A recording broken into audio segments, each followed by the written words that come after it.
So it's day 2, and look who I found yet again. Oh my goodness. Dude, so nice you do it twice. Oh my goodness. Hey guys, how's it going? Let me teach you a couple, 2-3 things you're gonna want to be prepared for as you go to Formula Drift. Number 1, you're not drinking enough water, no matter how much you think. Now, God bless Forsberg Racing for giving me this lovely Powerade. Let me tell you what else. It's so hot. If you think you have enough sunscreen on, you don't. You don't. There's no foreseeable way that you do. And thirdly, when you're looking like this handsome snack, he's got it locked and loaded. He's got the face covering, he's got the long sleeve, he's got the full pants, and of course, because he's a skater boy, You gotta have the dirty pants. yeah. Dude. So drifters wear a very specific kind of clothing. You've got black on black. You've always got Vans. I bet you I could look around. I could find 3 more people without even getting that far.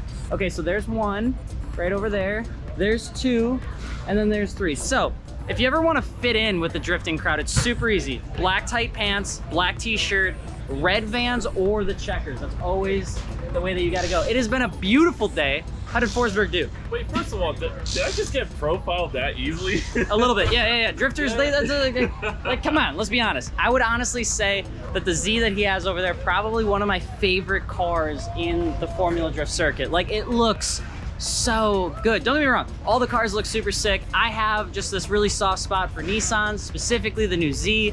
I might be teasing at the fact that I bought one, but don't tell anyone, okay? And anyway, we're gonna pass this back off, but I'm really excited. Hopefully, Forsberg gets a dub. Come on, bro, you know. As always, Alex does a takeover, but now we're getting ready for the next round. Chris is relaxing, I don't even want to bother him, but we're all excited, it's all hype. And I just can't wait for the sun to go down because I am high-key dying.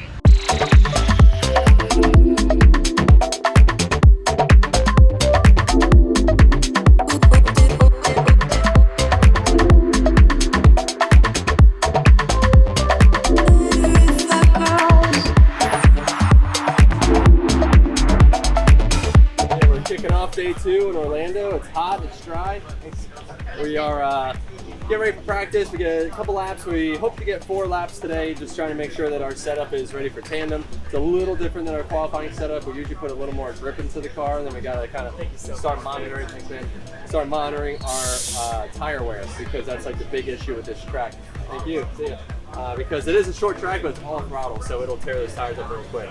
Outside of that, we have Rome in top 32, so we're going to make sure we're good to go and give it our best.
How's it looking? Was the collision too hard? This is not too hard. Didn't get the wheel, so that's what really matters. But did get headlight, front bumper cap, bumper a little bit, and kind of screwed that stuff stuff up. So I'm just trying to get things straightened out a little bit here and get it back somewhat square. And that's the new headlight, isn't it? It is. Just went in. Spare that we had and just went in and it's broken already.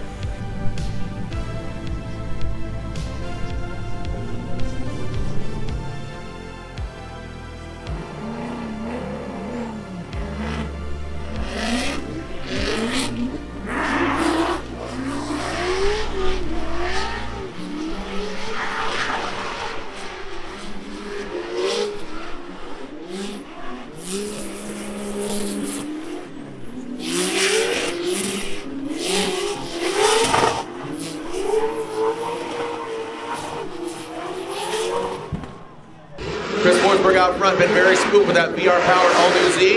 Initiates into that bank. Nice job by Forsberg. Big angle, throws some more at it, and Rome is right there. Blends into the green wall. Chris Forsberg on massive line. Huge angle and transition to that first inside clip. Dialing it in. Rome taps it. Chris Forsberg on a heater of a lead run. Gets up the bank a little bit, but Rome Charpentier is right there. He was riding shotgun with Forsberg. I feel like RCP has confidence because, again, you're going against a three-time veteran. You've seen him run. You've seen him growing up.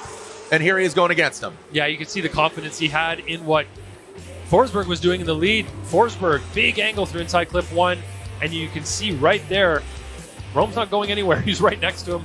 His line was a little bit tighter there, but he uses it to his advantage to get close to Forsberg. His angle varied a little bit as they came through outside zone number 2. But overall, I think Rome did a great job out positioning his car in the chase position. A couple of little bobbles there in the chase from Rome, but overall a great job. As he transitions through the smoke here, he got himself positioned pretty well. Tapped that inside clip number 2. Like I said, was a little bit tight on line there early on outside zone number 2, but got into position very quickly thereafter and was able to stick it to Forsberg's door all the way through outside.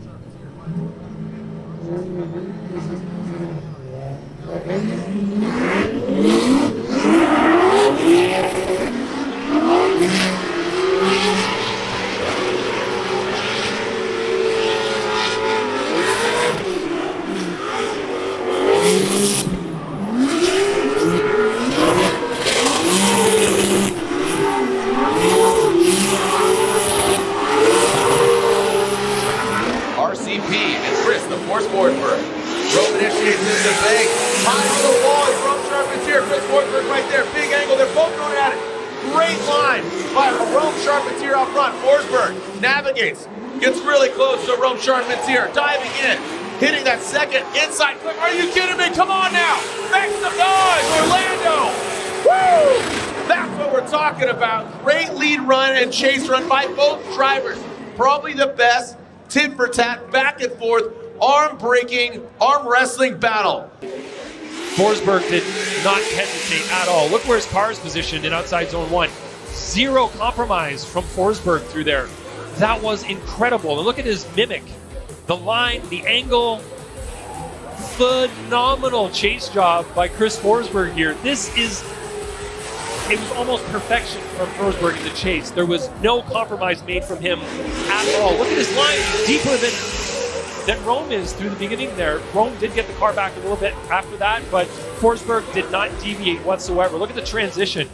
It was like his shadow right behind him transitioning at the exact same time. The line is phenomenal. I cannot believe how well Chris put together this chase run. That was phenomenal. I can't think of another word. Yeah, That was incredible. Phenomenal. And take the championships out of it. Phenomenal driving, as you said. Slide him left for Forsberg or right for Rome Charpentier. There we go. 1, 2, and 3. Yo, I got something for you. On my lead, did you see a flash on the bank? I did. Okay, I did too. I was like, what was that? I thought it was a restart light. It was a restart. See, me too. And I was like, roll off now if I could stay in it. So you know what it was? It was a girl with a photo. And look at where you're at. Christ, dude. That's sick. She just said to her, brought it over right now, but I saw it and was like, I did too, thought it was yeah. a restart light. But it was just like that quick flash. I'm like, no, I'll just stay in it. And we Okay. stayed in it, but then she walked over and was like, hey, I got a photo of you. Yeah. I'm like, please don't do that Thanks, at night. lady. Yeah. Please don't do that at night. Because in the daytime, it was that bright, and at night it's Yeah. going to be insane. That's bright. funny. I totally saw that. Yeah. It's about that time. People are seizing the opportunity to link up with Chris, sign things. So I'll show you a quick little montage of that, and then we're gonna kick in right to the next round. Rights? Rights? Teach me how to selfie. Teach me how to selfie. This is how you selfie. You put it as close as possible to your face.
Forsberg coming out of the chute. Denofa initiates. Forsberg giving himself maybe too much room here. Denofa, big angle, coming down into that first inside flip. Forsberg had one of the best chase runs earlier. There he goes, dropping into formation, gets into the pocket, but he falls back. You can see Denofa right there on the track edge. Wow. Right there on the track edge. Different angles, different perspective. Yeah, so like you said, right there from the start on the straightaway, it looks like Denofa did get a little ahead of Forsberg, and he could not close the proximity. He did have to take a smaller line as well, and also hit the inside clip as a chase car. Right here, even where everybody starts to catch up at the outside zone too, it looks like there's not much of catching up made by Forsberg, even though he was running a slightly shallower line. So the car is really, really gripped up. So the crazy part about this is Denofa is really fast on track right now, but he does not compromise. He also runs with big angle and a lot of throttle, and that's what's amazing. So now we're gonna have to see if he can chase down Forsberg as well as he led him. Here we go. Forsberg out front, NOS entering, all new Z, GT radial tires. Flicks it, initiates into that outside zone. Denofa tucks in. Look at this, Denofa maybe getting a little Nitto tire tread in the door of the all new Z. Transitions now into that second inside clip. Denofa banging doors with Forsberg into that second outside zone. In dominant fashion, Denofa goes tire to tire, tread to tread. It is because he knows this track well, because he is navigating this track nearly perfect. Look at how close he got to the lead car. Now Forsberg doing a average job on the bank, not as high as he should be, but does not cheat the line, does not cheat the angle. Right there banging doors. Chelsea Denofa is hunting Forsberg down a little less on the angle at the outside zone too, but overall great job by both drivers. We saw that earlier with Dylan Hughes. You know, he does have the proximity, isn't mimicking the exact degree of angle, not, you know, parallel, a little like 15 degrees off, right? So, but it shows you the proximities right there to get that exact angle like there, and then you see him back up, going to that second outside zone. Forsberg's hammering down. He has the proper line, but Denofa just kind of flexing, showing the presence right there, and to reinitiate, mimic that angle is very difficult. And here we go, slide him left for Chelsea. Denofa gets the win.